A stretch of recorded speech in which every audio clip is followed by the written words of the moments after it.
Welcome to Score This, the podcast where the score takes center stage.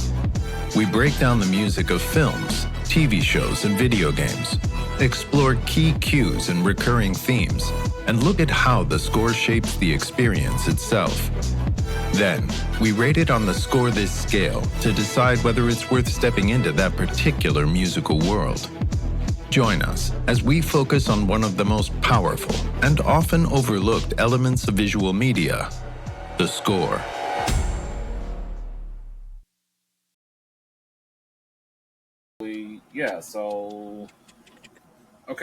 So, ladies and gentlemen, film score fans, rejoice. Now I'm kidding. But what's up, y'all? Welcome to Score This, a podcast where me and my two co-hosts, Lee and Todd, we pretty much discuss everything film score, TV score, video game score, and maybe anime score probably down the road. I'm your host, Malfred, with my two co-hosts, Todd Me. and my man Lee. Yo. Yeah, so this episode is basically an icebreaker, just so you, the audience, can get to know who we are, what the podcast is about, and what to expect from the podcast. So I just thought we start off with this little episode 0. Not technically 1 yet.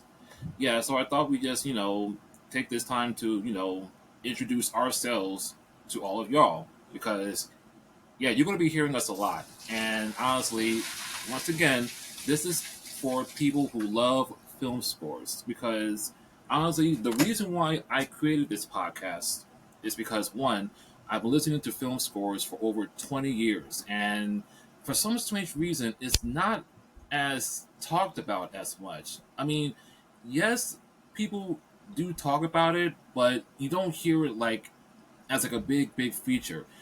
Because I remember back in the days, back when DVDs used to have features, you would have a feature that talks to the director, the writer, the main stars. And if there was a feature on the composer or the actual score, it's almost very minuscule, very small. So probably it will the feature will probably be about like what 2 to 3 minutes. And honestly, in my opinion, that's not enough because a score can really help drive the movie or the story, you know. And honestly, to me, this podcast is basically a way to celebrate these film scores as a way to say no, we have not forgotten about this art form, this very intricate component to a film or a TV show Oh or yeah, a I mean video game. it's more than important. It's the soul of these things. I mean, you think about it, music's been a part of that type of entertainment since the beginning of it. And it was there before even spoken word was. So you got to think that they are go hand in hand. They are one and the same. Well, That's very true. one of the most universal languages outside of math is music. Before we had the written word or film, we had music that, would spread across the world. Granted, it took, people who knew what they were doing to make said music to travel the world, but music is universal. You could be from downtown Chicago and hear something from, South America that just moves you. A tribal, drum song can just hit you right in the soul, you know. It's, mhm.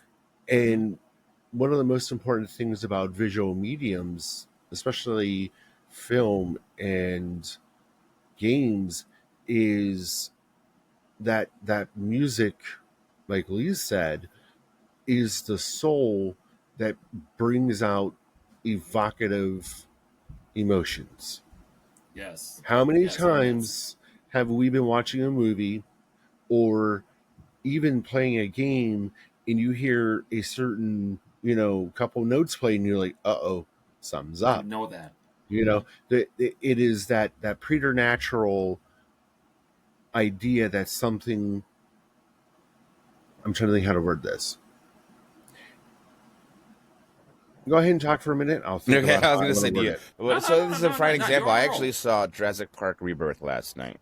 Um, Okay. and the when it because now because we have this, I have been not that I haven't paid attention to scores before, but now I'm paying even more attention to scores now, and it Mm. literally guides you through the film and how to feel in every moment. It adds to that adventure. It adds to that exciting moment. It adds to that moment of tenderness. You know what I mean? It goes up and down, and it swells, and it bangs, and it's quiet and peaceful, and then it's boom, it's getting, and it gets you because a part of that jump scare, and it goes to Psycho, is the violin. You get that yeah, Mm-hmm. re, and Mm-hmm. then and just Mm-hmm. Yep. using violin as a jump scare note. You know what I mean? Like it's all part of it, and it all of what makes you emotionally invested inside a film or television show or even a commercial.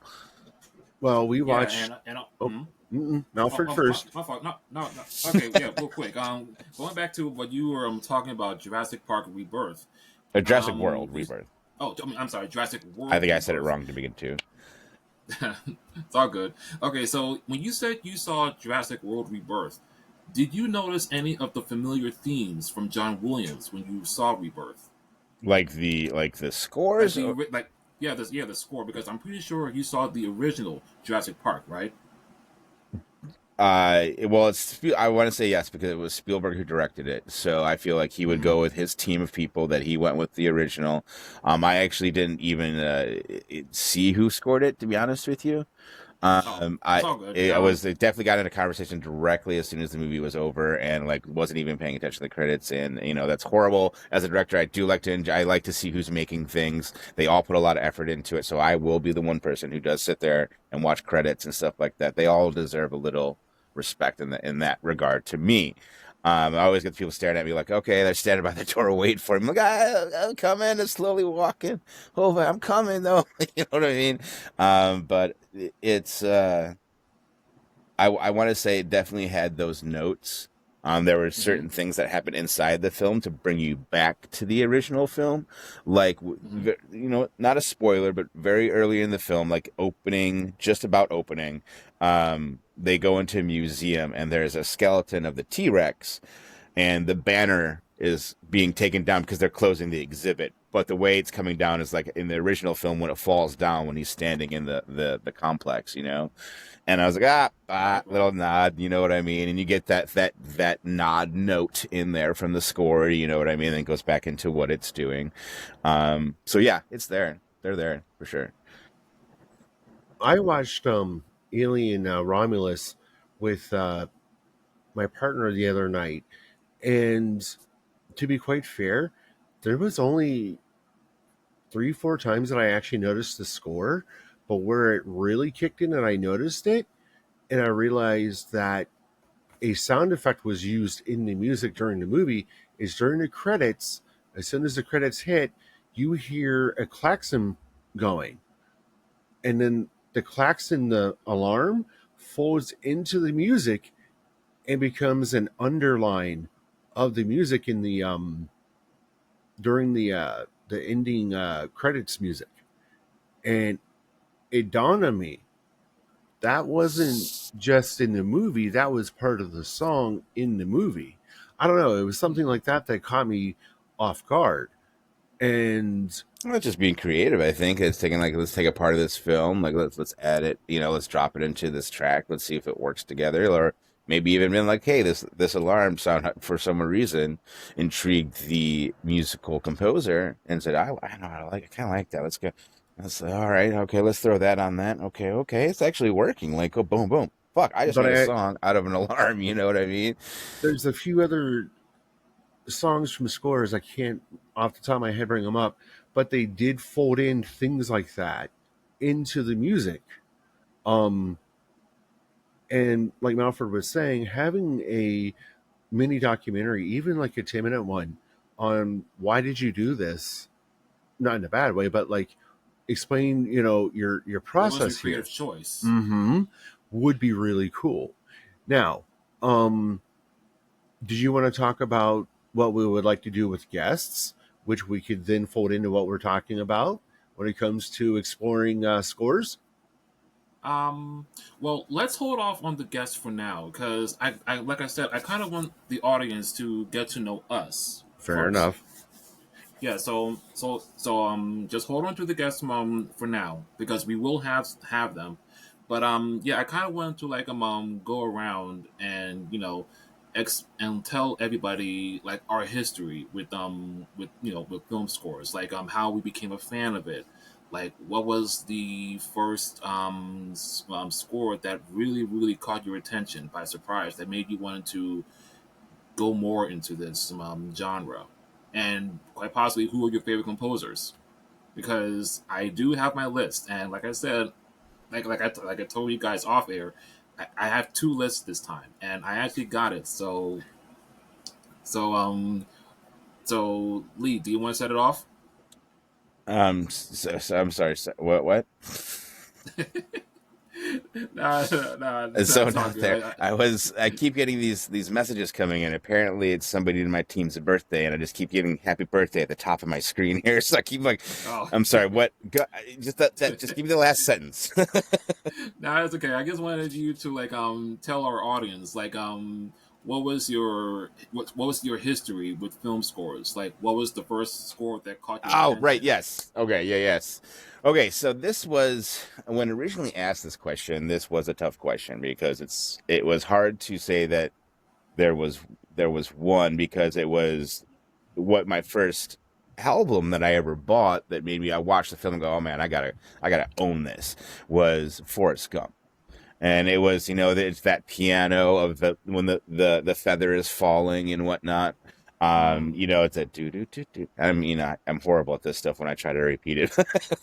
That was what but that was not what got me into scores. That would have to have been, and it's a dead tie, literally. And they're both, in their own way, stories, nonfiction, um, or is it fiction? It's fiction. I mean, it's not real. Is Back to the Future and Willow. So you got one that's this science fiction, science future time travel film, which I was saying earlier, time travel is one of my favorite of genres. And then there's Willow, which is this absolute fantasy. And again, that was Alan Silvestri and that's James Horner. You know what I Rest in mean? peace. And so it just, and I mean, to this day, my niece's name is Alora, named from the film Willow, which, it's not my child, but that's Ooh. my twin brother, you know what I mean? And we share a lot of the same interests. We all are still a little different, but, we have a lot of things that we grew up on and absolutely loved. And Willow was one of those movies. And that's my ringtone for him when he calls and whatnot. Aw, that's It's sweet. a very, the film's very near and dear to our hearts. We also, my family ran an art gallery here in Bay Village called Bay Crafters, now known as Bay Arts. My grandma was the founder of that, and she threw a Renaissance fair for like 30 years. So it was something that was also part of our blood, that we got to live it every summer. We got to be in the medieval time period. And so I would love to work on a medieval film at some point. I'm also a big fan of timepieces, and then the Back to the Future, which is just, the soundtrack itself with Huey Lewis and the News, and then you've got the, Alan Silvestri's, just epic fucking score for Back to the Yep. Future, which even I just read an article. I think they had taken away the Back to the Future ride at Universal, but now they're going to bring it back. I mean, come on. You know what I mean? The film is keeping up with I didn't know times. that. Yeah. I just read that because I remember going to Universal Studios, and that's the one thing I wanted to do out of all the stuff that they're like, oh no, they got rid of that, and then they added something else, and I don't remember what it was because I was just so angry I didn't even want to ride the ride. I was like, no, nope. Hey, I don't blame you. I was here for Doc Brown, motherfuckers. So Those are mine. That's my picks in a very long way of saying so. Yeah, no, that's what's up, man. I mean, hey, man, you cannot go wrong with Back to the Future, man. I mean, like, I'm pretty sure anyone who doesn't even like know the movie will at least know that main theme. Yeah, right. Dun, I mean, it's dun, like, dun, dun, dun, dun. See, I could do that yep. one. Dun, dun, dun, dun, dun, dun. Like I'm getting goosebumps just fucking singing it, man. See, and that is the great thing about film scores, man. It just gives you those goosebumps, man. Once you get those goosebumps, like you know, like yeah, this is some good shit. Yeah. Legit. All right, Todd. All right, Todd. What you got, bro? Well, um, well, to be quite fair, I would have to say the first time I actually actively sought out a score that I wanted to own was Gettysburg, the 1993 movie. There were like two pieces in it while we were watching it in high school that just really stood out to me. And I remember, the teacher bringing me a fresh copy of it because they just kept talking about it. And he just put it on my desk. He's like, "Here you go. You liked it so much. Here you go." Um, but one of the things that I keep thinking about is when it comes to scores, I always kind of notice things like Ghostbusters, you know, Ah, with Randy Elmer Bernstein. Edelman's. Mm-hmm. Um, when I was younger, it was a lot more about the soundtracks, the licensed tracks that I would Mm-hmm. remember much more, you know, than say the score. But Fair um, enough, for sure. some of my Mm-hmm. favorite composers would have to be um, certain pieces from Randy Edelman, like certain films. I'm gonna struggle with his poor name, Basil Podores, who did You mean RoboCop. Basil Palladores? Yes, RoboCop. RoboCop. Yes. Um, some of my favorite scores, I think. Well, actually, uh, like we were talking earlier about the Alien Romulus score. Um, the composer for Benjamin Wallfish. I was actually thinking Terminator. Um, Oh, Brad Fidel. give me just a moment here, but um, they actually folded um, factory noises into the theme song for Terminator and Terminator 2. Um, Ah, okay. Okay. give me just a second here, and yeah, Brad Fiedel. Mm-hmm. Um, but when in Terminator 2, when you're hearing those clangs, that's actual machinery from a steel factory that they Yep. recorded. Bing, bang, bang, Mm-hmm. bang, Mm-hmm. bang. Yeah. But That makes sense. um, honestly, music has just always been part of me, Well, who I that am. I mean that kind of just like it makes you think about music in the way of Stomp. If you remember that Mm-hmm. that Mm-hmm. those That performers. musical? Yeah, yes, exactly. And how they created music from just what was around them. You know what I Or mean? or And even that's Blue what Man Group. yeah, well, same thing for sure. Um I mean, for sure, but but that's what music is, and that's how it started in a caveman with, on a drum with like a hide that they just had stretched out, and we're like pong, and it made a noise. We're like, oh, what was that noise? Pong pong. You know what I mean? Like, oh, what if we did? And then then I mean, it goes back to the creation of man. Music has been alongside us the entire time. Yep. Were you done, Todd? Yeah, for right now. Okay. And So also, yo, shout out to your teacher for giving you an actual CD copy of Gettysburg. I mean, were Yes. you the only person like he gave the CD to? Oh yeah. Um, most of the kids in that class were trying to think how to word this. They were You can be not. mean. No, I'm not going to be mean. I'm trying to think how to word it. they were just Um, kids. yeah, actually, that no, that's literally the best way of putting it. But I mean, I remember, the old TV cards with the TV strapped to it, and just sitting there, and um, I'll find it afterwards and share it with you guys. and I You might know, it's a even good put day it. when they come wheeling that guy in. You know what I mean? Yep. It's Unless funny though, because back in the day, even if you think about it, CDs weren't cheap. They no, weren't, Oh not in that no, time no, they period. no. weren't. So like that's a little extra effort on that teacher, my man. Good Well, on him. one of the first things that my choir teacher did was introduce me to Napster and burning CDs. Wow. My choir Huh. teacher, he, Hmm. They're still yeah, human beings. They're like, look at this, Hey, kids. It's cool. You can do this on the internet. mm-hmm, mm-hmm. hey, man! Shout out to your choir teacher. Okay. Well, But what I am sorry, I just keep. no, no, no, no, no, No, no, sorry, no. we You're keep good. No, interjecting. I don't know. you're Sorry, good. You're I good, will man. jump in on stuff. Okay. Well, but you good though, Todd? Yeah, oh yeah. Okay. All right. Well, I guess for me, okay, gotta go back to the year 2006. So there was a certain movie from Disney that came out that year, and it was a sequel to a surprise hit, and that movie was Pirates of the Caribbean: Dead Man's Chest. Man, when I first heard the Kraken from Hans Zimmer, I mean that really like spoke to me. I was like, "Yo, what is this? I've never heard anything like this before."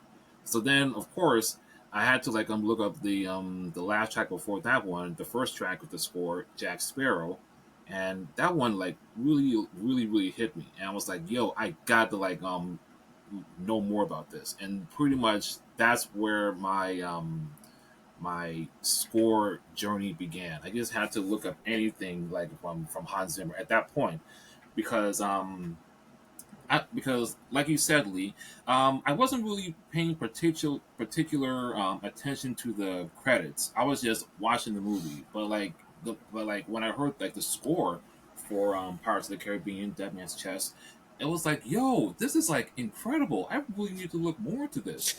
I So can see then, that's where our title gets our theme song gets its influence from. Mm-hmm.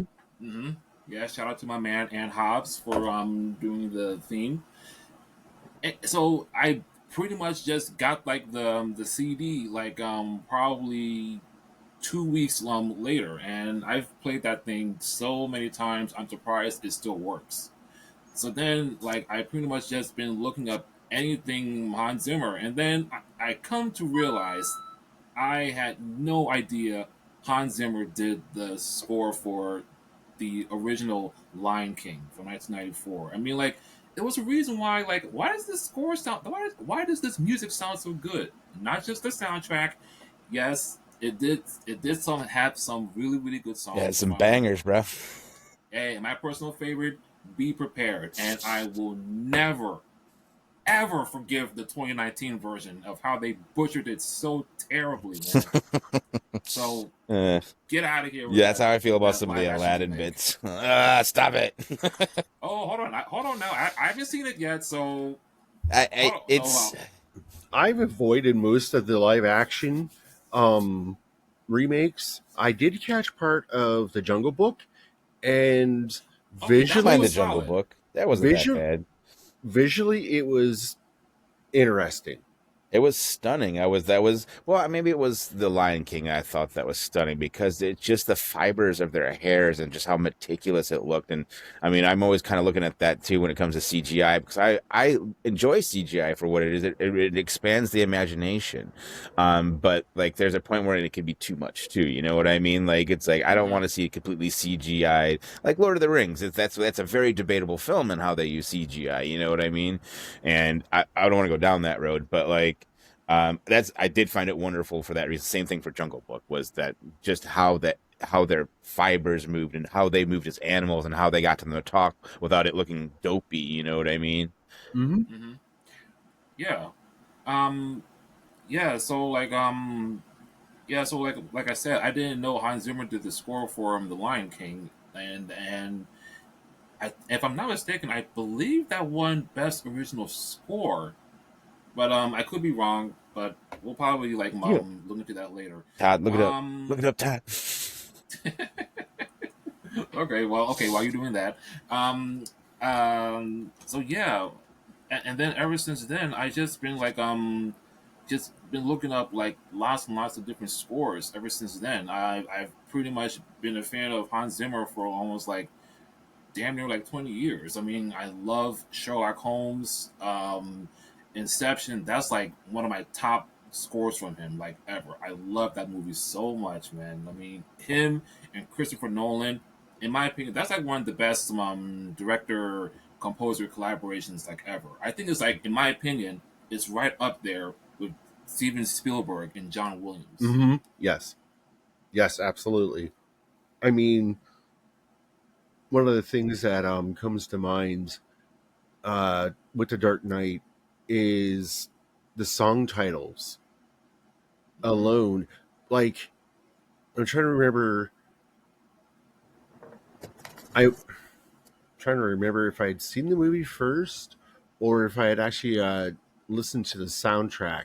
Because when I realized that it was Zimmer doing it, I'm like, oh, um, but like a dog chasing a car, for whatever reason. Like dog chasing car, like a dog chasing cars. Mm-hmm. That title alone intrigued me. What Mm-hmm. does this mean? And then when I actually watched the movie, and when the bus is slamming into the bank and they're all piling out, and you hear that music just kick in, and I'm like, oh, this is something different. And one of my favorite stories with that is Nolan straight up said, give me everything you can to distress me and make me feel uneasy for Hmm. this movie to Zimmer. And Zimmer handed him an MP3 player full of music before he had like a 12-hour flight. And he just, Nolan was mesmerized with everything that he had done, you know? And it's just Hmm. one of my favorite stories. And it's kind of funny because if I ever get around to making a film, I would love to be able to tell a composer or, a producer, give me what you have, but this is the feeling that I want, and have kind of like that moment for myself too. Right. You can't go wrong with that. I mean, like, who wouldn't want like the director to have an unfeeling emotion? Just like because in my opinion, the director wants the audience to feel what they're feeling. Yes. Yes. Because like you said with the Joker, if Nolan feels that uneasy tension with the Joker like right behind him, he Mm-hmm. definitely knows the audience is going to feel that as well. And also since we're talking about composers, did you guys already mention who are your personal favorites? No, we didn't talk. We didn't tap that subject as of yet. Mm-mm. Why don't All you right, go? Why don't you start off, Malfred? Though. Yes. okay, all right, I'll set it off. Um, I actually have two lists. I have an old school list and a new school list because honestly, it's really hard to just pick like five. So for my old school list, I'm going to actually give y'all my list of composers who started from the '80s and still working now. So let me just put that up real quick. Uh,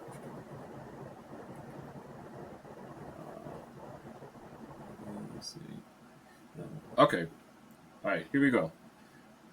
Okay, for number five. Okay, from five to one.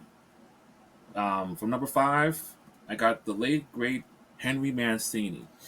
Now I know we all know Henry Mancini, legendary composer behind the Pink Panther series, and quite possibly like his work with Blake Edwards. And I know they've done more movies besides the Pink Panther series. Um, they There's a did lot. this one. He's done a lot. Mm-hmm. Yeah. I'm Another actually thing, trying to look. I'm trying to see if I can. No, it's gonna be too far away. I have his record. I'm just oh, trying. Yeah, really? yeah. Hold on one second. Okay. Okay. Yeah. While Lee's doing that, yeah. I guess I could probably talk about Mancini a little bit. Yeah. Like Mancini, he's just been like a legend for a long, long time. I mean, like the way like he puts his pieces together and coming from a jazz style. That's like something Hmm. that's like, in my opinion, something that you don't hear as much in film scores like one of these days, unless the director actually asks for a particular jazz style, like for the score. But the way he actually used like authentic, jazz instruments to his compositions, they are really really well done. And some of my favorite movies he's done the score for. Okay, and some of these films are like not with Blake Edwards. Like one of them is one of my personal favorites and very very underrated Disney animated movie, The Great Mouse Detective.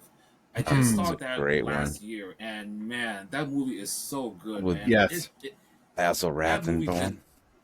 Yes, man.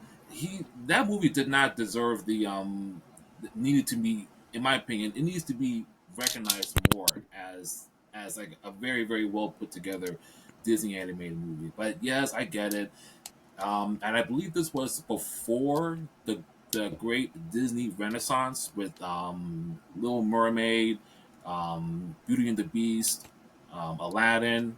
But in my opinion, the Great Mouse Detective should be talked about more because, oh my god, the last scene, that big clock tower fight, beautifully animated, and the way Mancini put that piece together for that big fight, man, y'all need to go back and watch that movie, man. I'm telling y'all.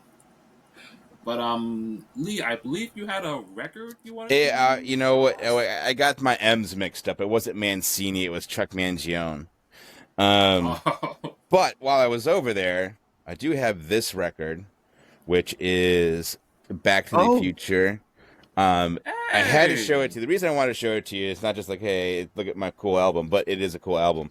Um, is the record itself oh my. is super freaking oh, cool. So it's supposed to be like when it spins, it's like the tie dye from the sequel. hey, Yeah, you know what I I Okay. like mean. that. That's what's up. Yeah, I That totally dig it. covers that cover is awesome though I know, right? of the sleeve. That is just I love that. Yo, Yeah, and it says that's this is nice. all Who's three the of the artist? movies. Let's see here. That is let's see. Oh, I don't got my. Yep. Let me get my glasses. 1 second. Because that definitely harkens back to the classic movie posters of the 80s. Ah, yes. Yeah, like how Original there artwork were. by Drew Struzan.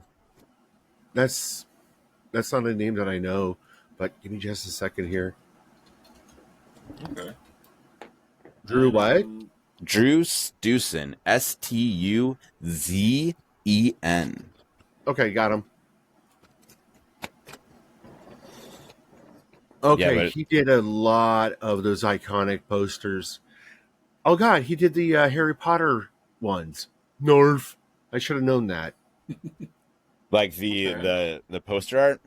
Mm-hmm. Yep. Okay, I could totally see that now that you're like now I'm Yep. looking at this and thinking of like yeah I could see that. Was Oh he? hey, This Total is this. Recall. I was gonna say, did he do Star Hey. Wars? No. Is that the same Um, guy? no, I do believe. Hold on. Come on. He did Total Recall though. That's pretty cool. Mm-hmm. Mm, love that movie. I actually have the Blu-ray sitting over there. Hey, my man. I well, I ended up getting Judge Dredd, Demolition Man, and Total Recall recently because of my various like filmmaking pursuits that I want to do.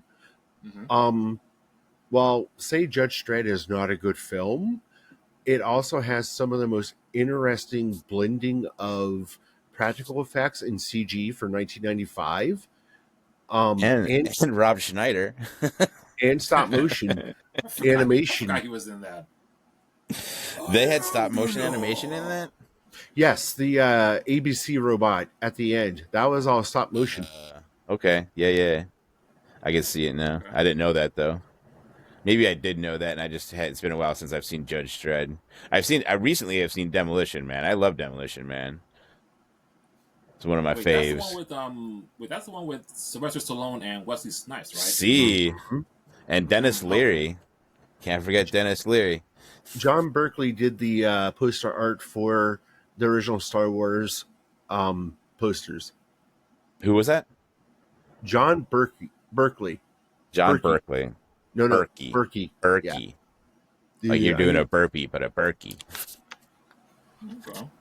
Oh, okay. Uh, Yeah. Very talented Yeah, man. Very, very talented man, that one. okay. Yeah, kind of a little sidetracked. I forgot to give you all my list. Yes. Composers. No, yeah, My we apologies. did. Sorry. We did trail Yeah, off there. okay.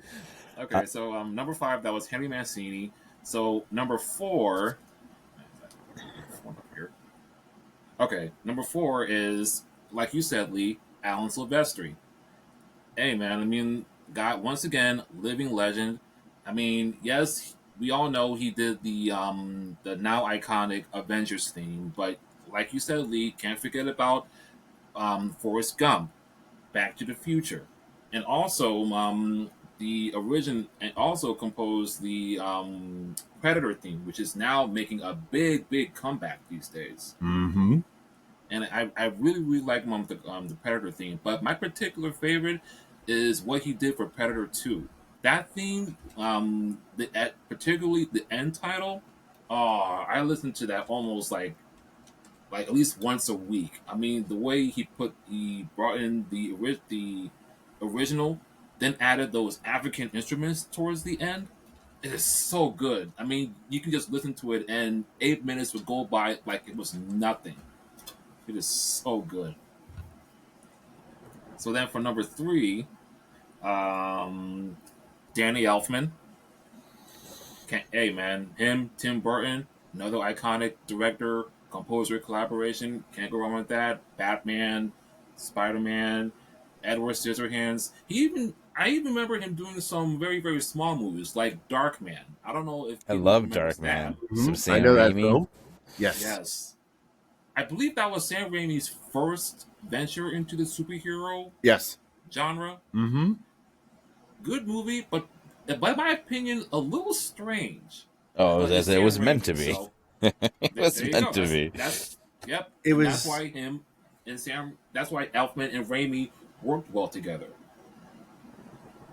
What were you gonna say, Todd? Oh, I was gonna say when it comes to Darkman, it was a throwback to um the I wouldn't say Silver Age of comic books, but um in my opinion at least, it comes off as kind of like a weird amalgamation of the Shadow and just his own Yes. creation of just I had this neat idea, let's bring it to film. Ooh, Yeah. Was it his idea or was it a comic book? it was his idea. Okay, I thought it was a comic book.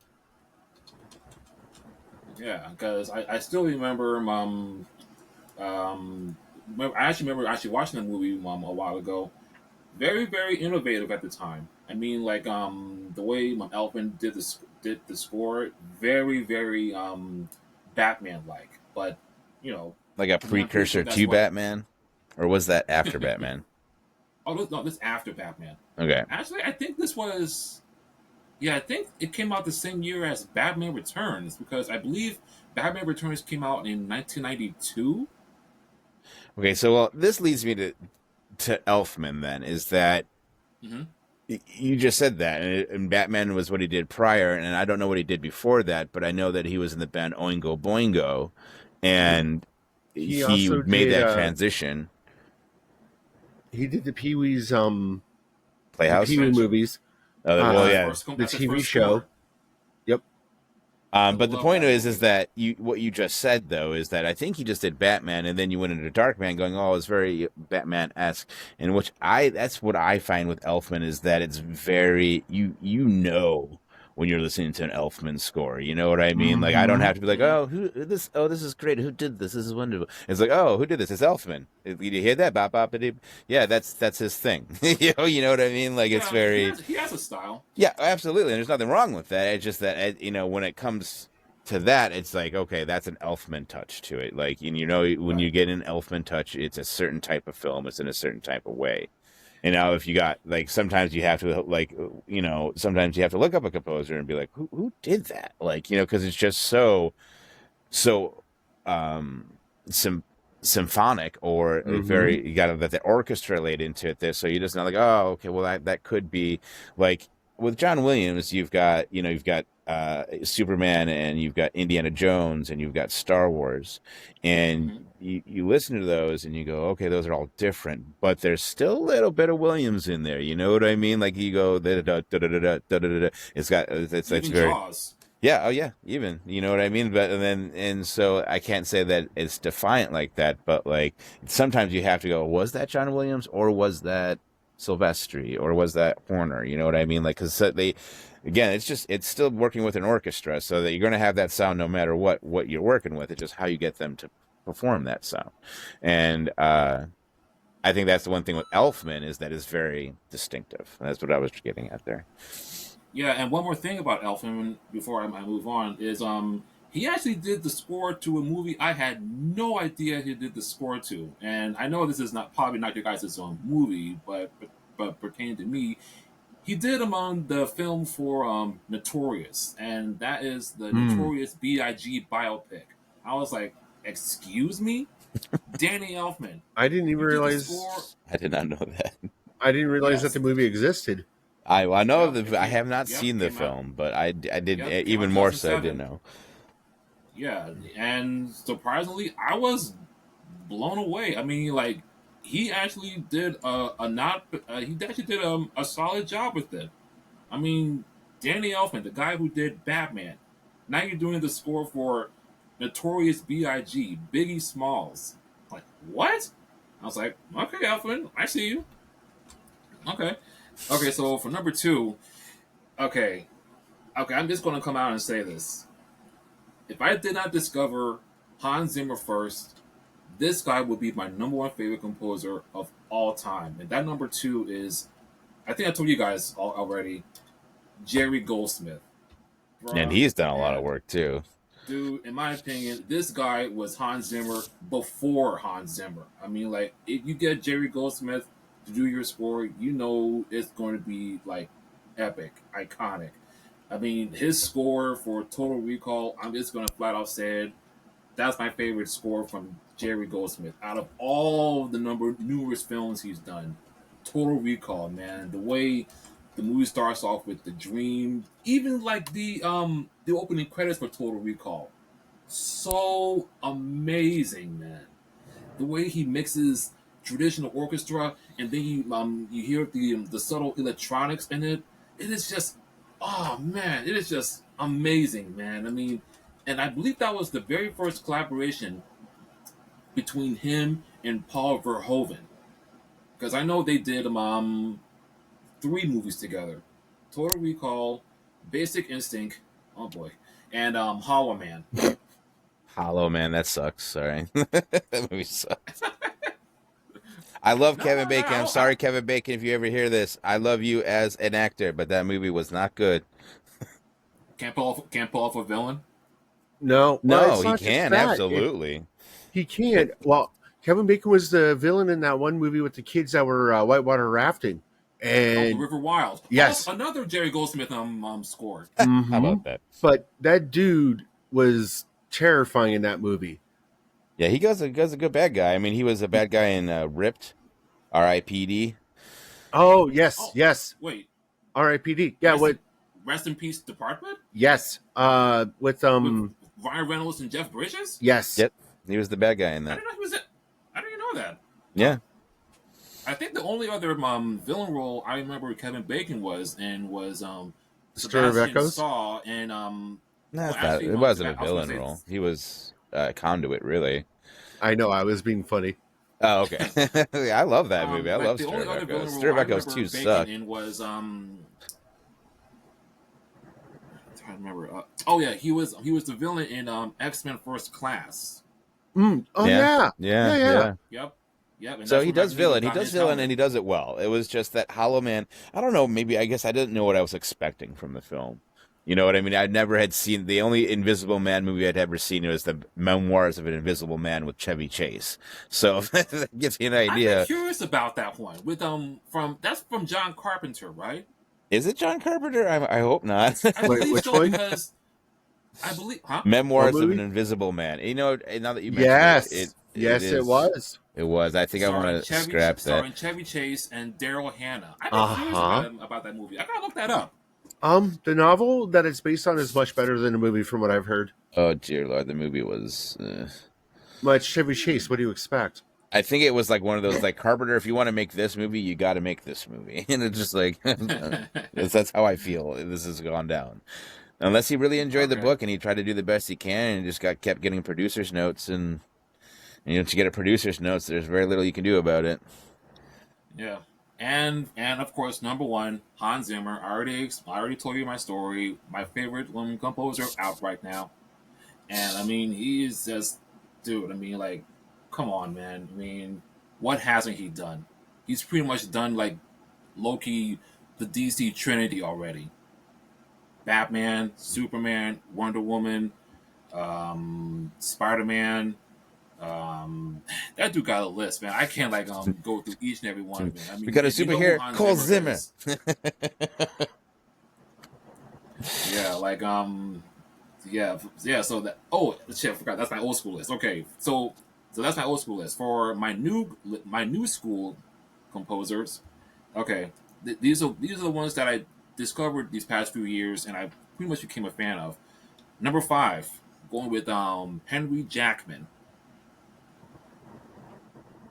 That You know, you're gonna. So okay. here's the thing. I don't really honestly know that many new composers. It's all the That's goats fine. for me. You know what I mean? And when you're done, we'll get there.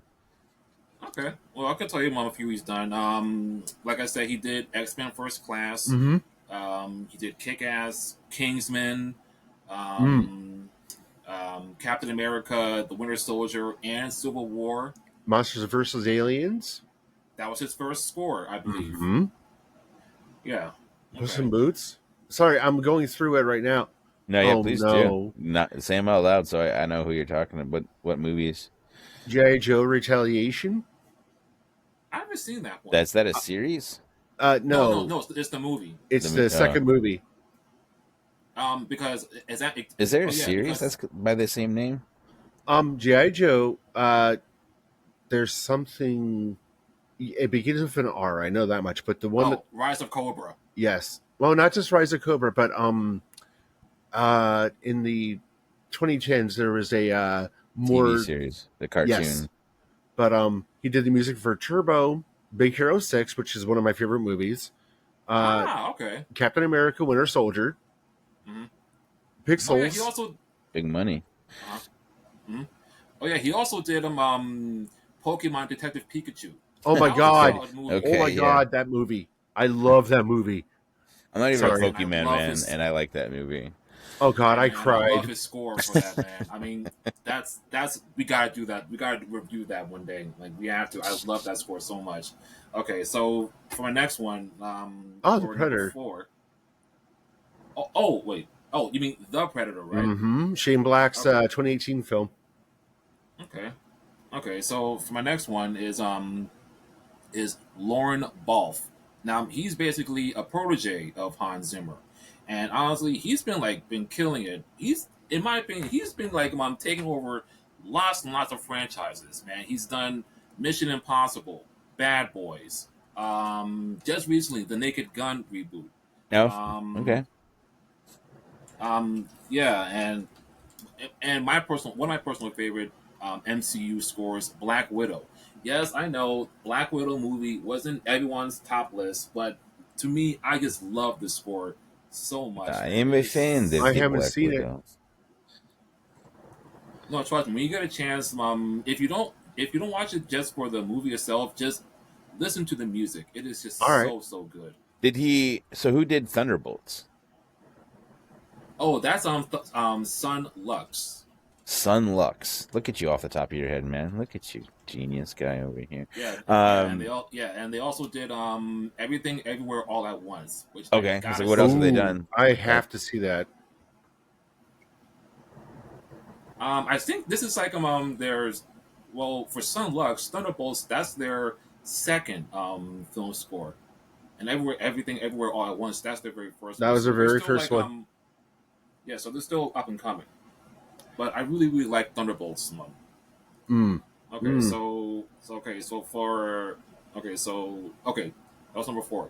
Number three is John Paisano, and he did oh my god man the TV show for one of my favorite animated shows out right now, Invincible.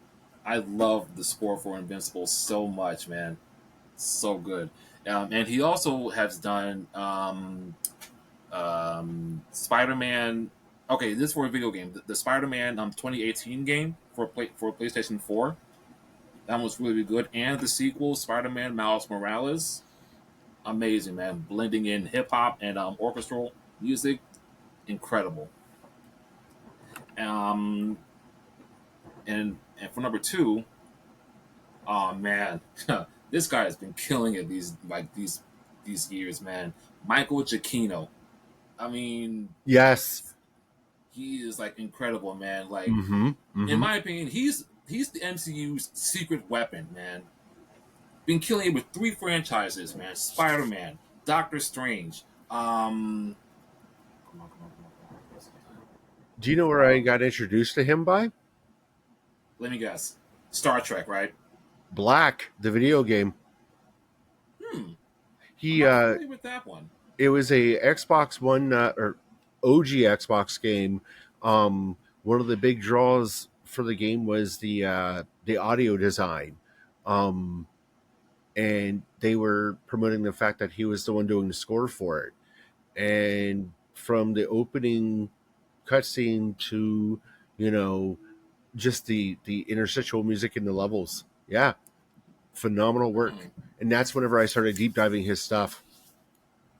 Yeah, and I love his puns, man. For the song titles, they're just ridiculous, but so funny. And also, man, like I'm trying to think of one more franchise for MCU he did. Oh shit, I forgot. Fantastic Four. Come on, man. Come on, man. How can you not go wrong with Fantastic Four, man? Literally doing the score for a movie that inspired the Fantastic Four, which is my personal favorite Pixar movie of all time, The Incredibles, man. I love The Incredibles so much. And yes, I said it, that's my personal favorite, which means it is above Toy Story.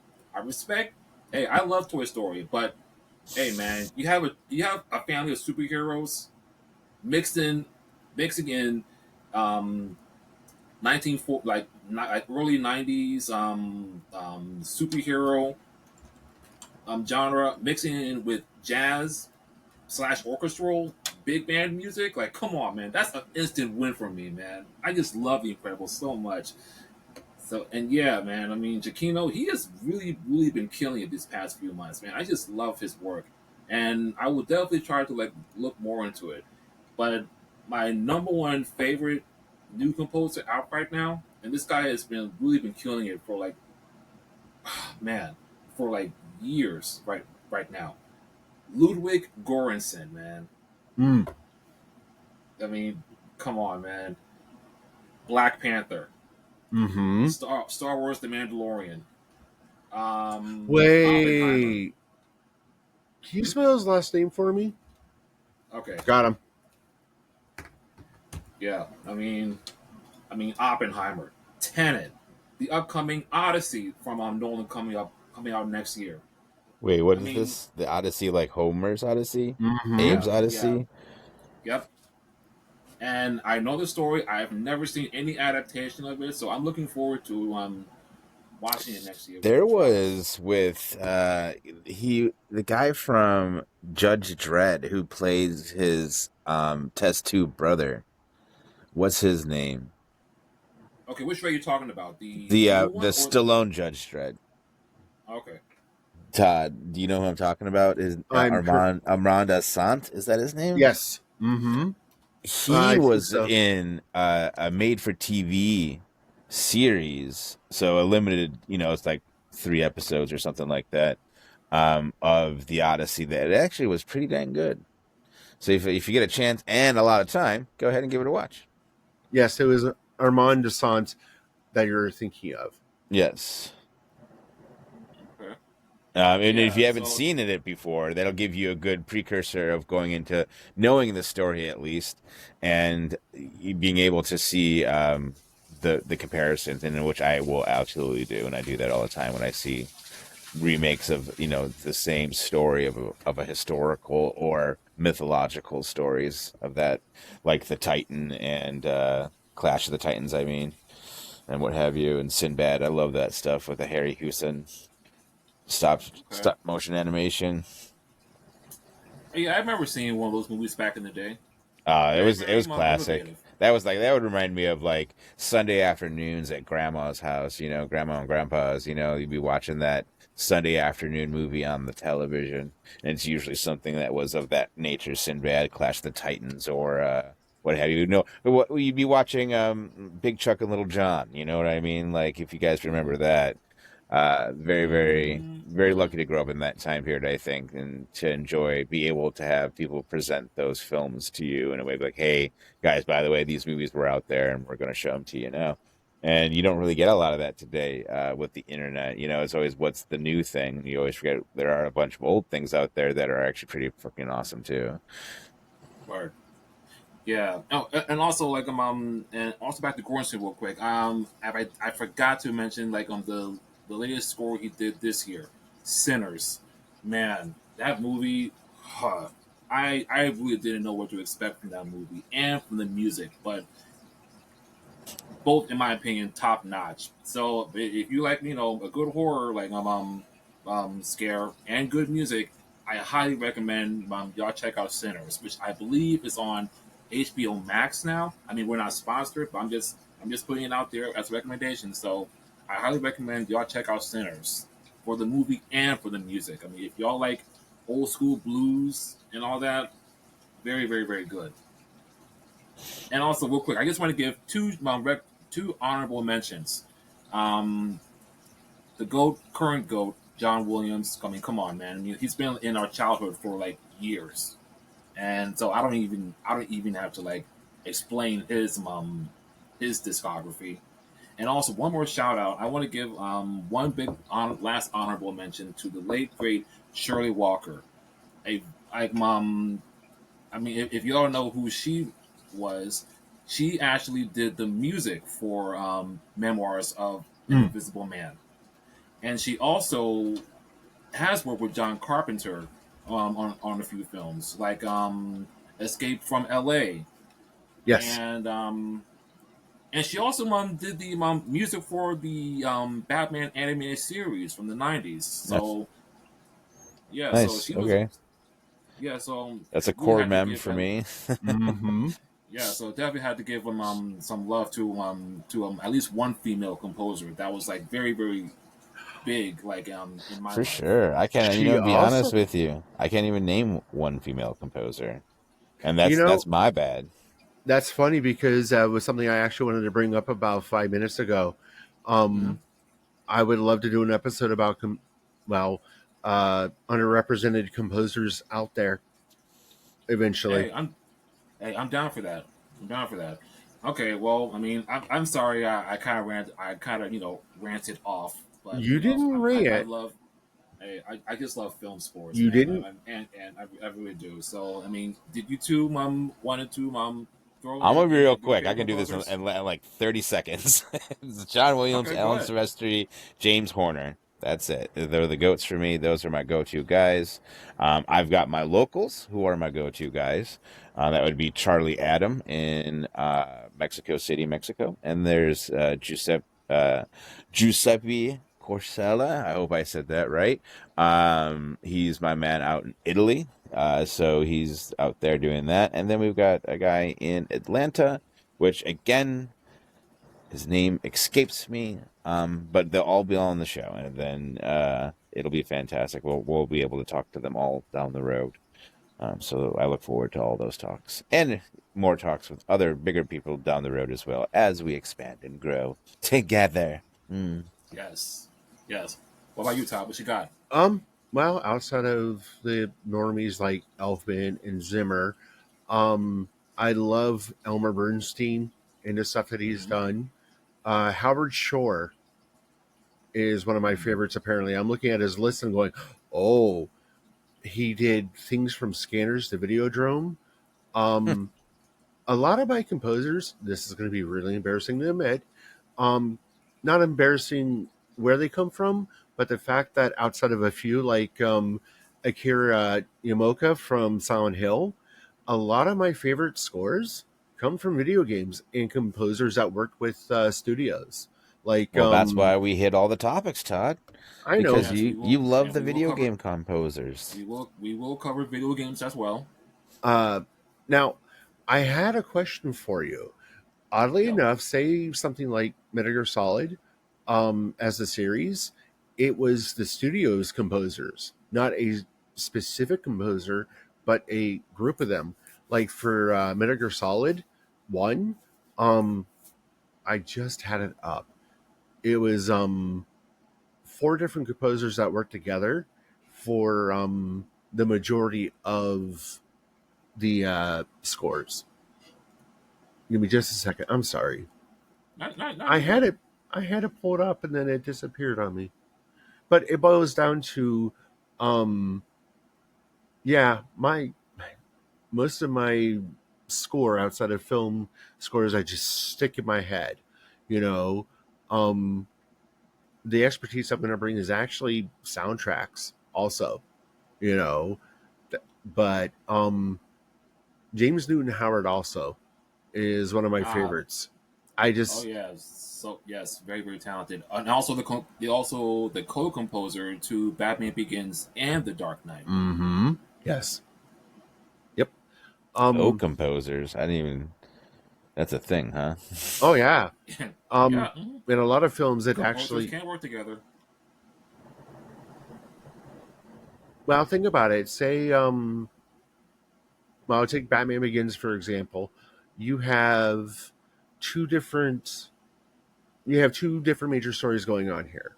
You've got, Bruce Wayne becoming Batman, and you also have the horror influenced Scarecrow as the villain, you Hmm. know.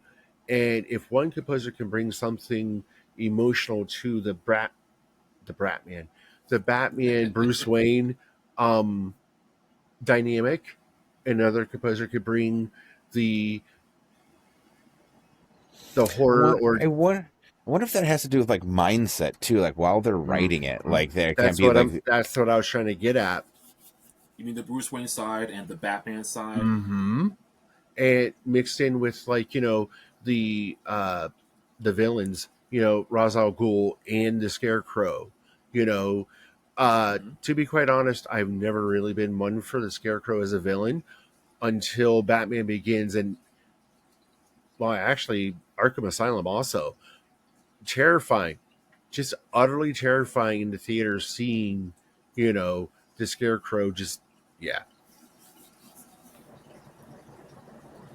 Yeah, but like I said, we will cover video games as well. Mhm. But Batman Begins whenever, yeah, Batman Begins whenever the dust hits, and you just see. I'm trying to describe the scene that I'm thinking of, but yeah. The Do you mean like the towards the end when Scarecrow like released all no not Scarecrow Raj Al Ghul released all the fear gas and everyone had Hmm. those their The that hallucinations of their fears, yes. yes, yeah, yeah, I did like that. And also it's kind of funny, Batman Begins was actually my very first Christopher Nolan movie, like ever. I never even heard of Christopher Nolan like at all until Memento. I saw that movie. Memento is a great movie. That was my first Nolan film. Huh, that is a head bust, man. Very, very, very like. Okay, all right. Okay. Now that the audience y'all know our favorite composers, um, I actually wanted to discuss what are a little more in little detail in what the podcast will will what we will be doing. We'll basically just taking the score. We you know we watch the movie, and we would to see how the movie works with the score. And actually, Lee, did you want to like go into a little detail on how Yeah, we will so make that? to elaborate on that, to even refine it a bit, is that we do have a scale for measuring what we talk about in our episodes as they go on. And we will be talking about, again, we will be talking about films, we'll be talking about television series, we'll be talking about video games. We might even dabble into commercial at some point. Who knows? I mean, we just have a commercial day because we all have a commercial that sticks in our head, and that someone had to compose that. You know what I mean? Like that's a jingle. It's more Mhm. marketing, but it's a thing, and we'll get down the road there. But we have a way to measure these things, and we thought it to be one, because we're working with music, that it'd be best that we use the scale of measurement with notes. You know what I mean? So we're going to go from A major being our knock it out of the park in every way, shape, or form, all the way down to E minor, hitting every note in between A major to E minor. So that would be A major, A minor, B major, B minor, C major, C minor, D major, D minor, E major, E minor. So that would be the score, and E minor being just none of it works at all. Like what was going on? How did this get made? Well, that's another podcast. Well, So we're going to do that. And then we have the three categories. We have three categories. One will be the content on its own. That is not the score. That's a completely different one. That's just the content of what the score is going to, and how does that fare. And then we have the next subject, which would be the score itself, not connected to the content. Just how did it sound? Close your eyes and just listen to it. What are you getting from it? And then the last one would be, how do they work together? Did one, it could be great, the other could be not so great, but together they made something pretty dang good. And on that, based on that, would you go buy that album? And so, how we do that with each category is we have 5 stars in each categories, and that's how we'll do each one. And then we will collectively add that together to find where we are on our measurement bar. And that with that starting from E minor going up.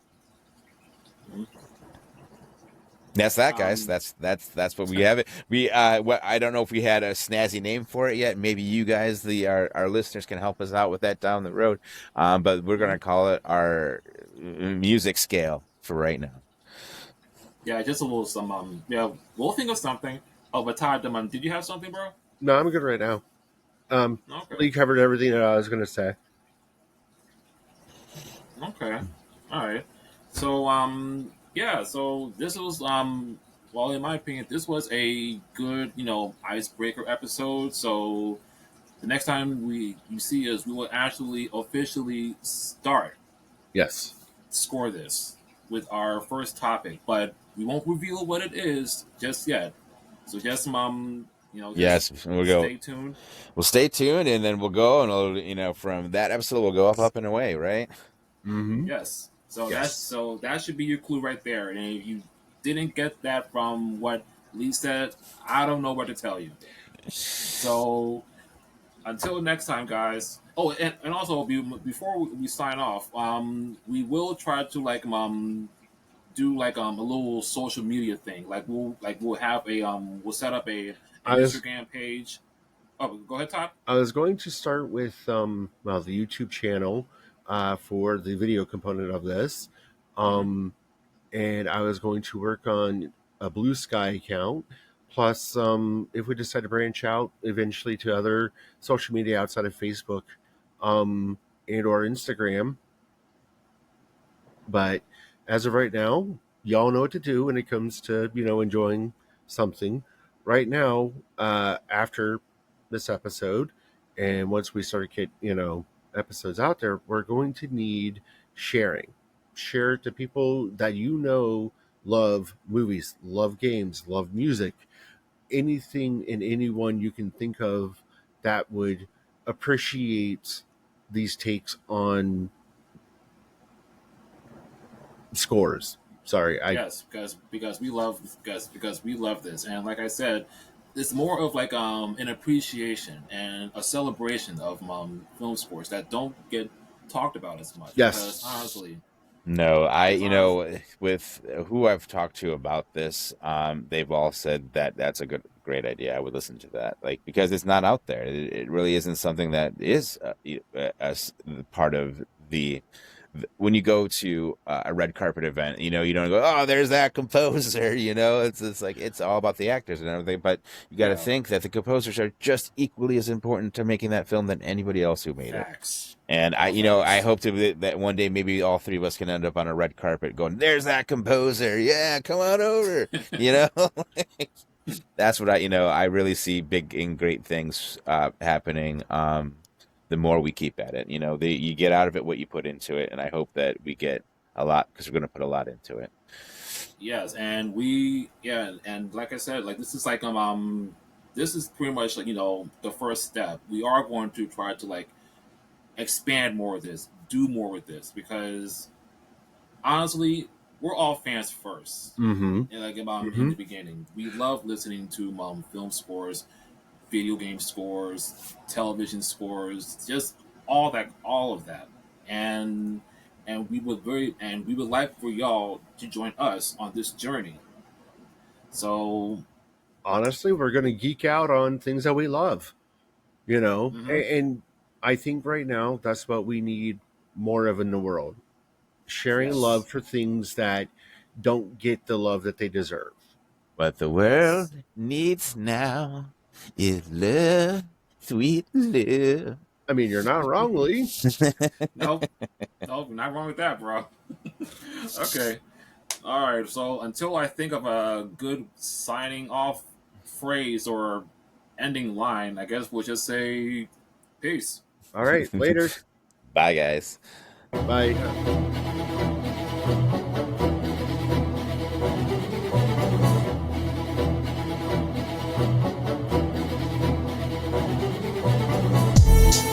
Yo, welcome to Score This, the sounds of the scenes that'll send you to orbit, or find houses with thousands of corpses, all par for the course where that white brim and get sorted.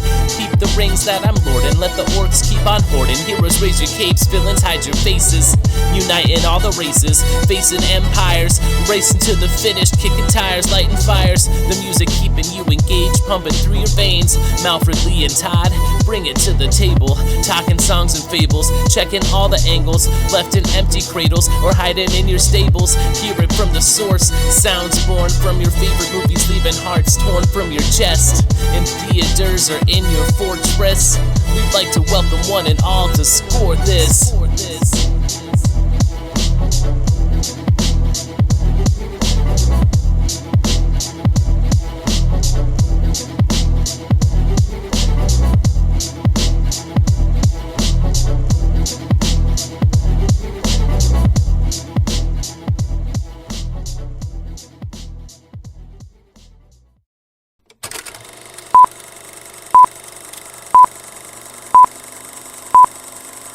Is that the kind that it gets woven into the threads, or is that the Yeah, yeah. So it's just like print right on there.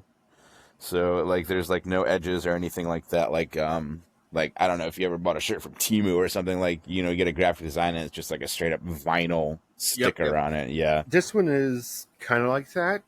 I got this one from Five Below. I freaking love it. I thought, hey, I love a Five Below shirt. Like I was a fan for a while, but then they all became like women's shirts. Hey, They Malfred. did. What up? What up? Yo, what did I miss? Nothing. Oh, Just literally just just started talking the moment you popped in. talk about Roger Oh, Rabbit and shirts in the library and how they have this available and it's $1 a print. You know what I mean? Like you buy a $5 shirt, dollar print, you got a T-shirt for $6. You know what I mean? And it's what you want it to be too. It's your design, and they don't care what you print, because it's all of your own work. It's not like you send it to the librarian and they print it up. I mean, so you can have bloody murder around here if you wanted to, just as long as nobody's really paying attention, I guess. You know what I yeah. mean? I've got some pretty cool stuff as far as that. Like one of my other favorites is it's it's the TARDIS from Doctor Who, and the Mm-hmm. DeLorean is crashed into it from Back to the Future, and Marty's standing there going like this, and Doctor Who was like, oh my god, like you hit my target. So it's what because I love time travel a lot, and it's one of my favorite of genres. It's just because the possibilities and the what ifs of it. Yeah, but sometimes time travel can be very, very, tricky. That's the thing to say. I mean, depending on how you use it, Yeah. Oh I, yeah. Well, if you want to jump down rabbit holes, they believe that the Trump family has technology for time travel. They Wow. do.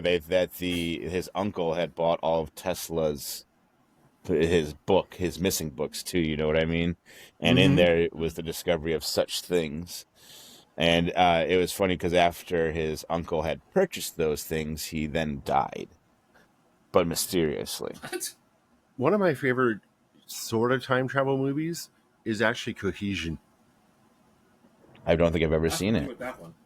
It was a very, very independent film.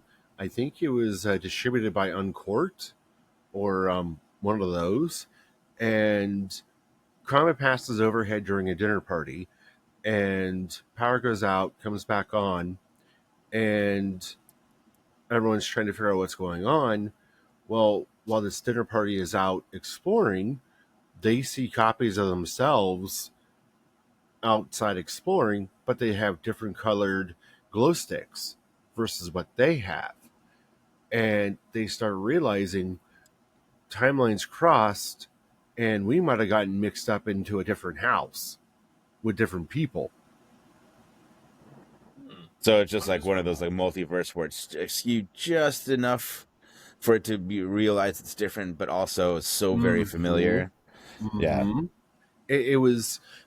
I watched it when I was like 3/4 asleep on third shift the first time, so I kind of woke up halfway through and I'm like, what?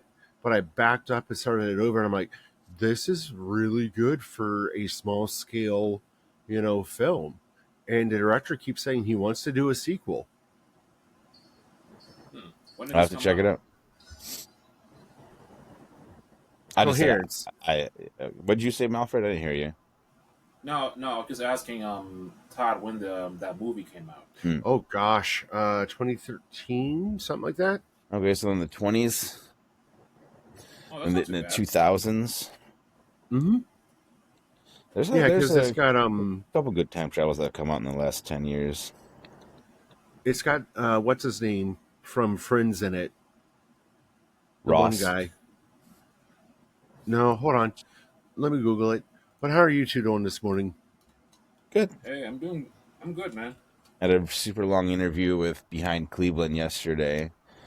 Um, we started an hour beforehand, then we had the hour interview, and then we talked for like 2 hours afterwards, and it was really good. It was a really good conversation about Cleveland and collaborations and just trying to help Cleveland keep rising as it is. Oh, I goofed up. It wasn't someone from Friends. Okay. It was Nicholas Brendan from Buffy.